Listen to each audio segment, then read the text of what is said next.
আপনারা অনেকেই জানেন হয়তোবা যে যারা নিউজ করেন, নিউজ পড়েন, তারা কিভাবে আসলে এত হরহর করে হরহামেশাই সবকিছু নিউজ পড়ে দেন।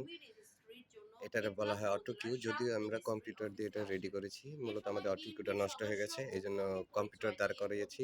কম্পিউটারকে অটো কিউ বানিয়েছি। এটা দেখেই মূলত নিউজ প্রেজেন্টাররা নিউজ পড়েন।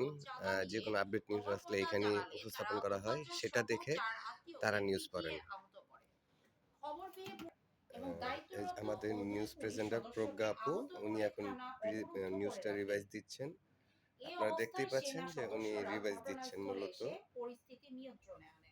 এ ব্যাপারে পৃথক এই দুটি অটোকির মামলা পেছনে হয়েছে। আমাদের এ ক্যামেরা থাকে। ঘটনার সাথে সেই ক্ষেত্রে জড়িতদের উনি যে গ্রেফতারে নিউজটা রিভাইজ পুলিশ দিচ্ছেন আমরা ও এটা দেখতে পাচ্ছি। সেনাবাহিনীর যৌথ অভিযান আর চলছে কিছুক্ষণ পরে বলেও আমরা জানান রেকর্ডিং এ চলে যাব। উনি এখন রিভাইজ দিচ্ছেন। তো দেখতে থাকুন দর্শক। স্বাধীনতার কাঙ্ক্ষিত লক্ষ্য উদ্দেশ্য লাইক, পূরণ কমেন্ট করে পাশে হয়নি থাকবেন। মুফতি মাসুম বিল্লাহ।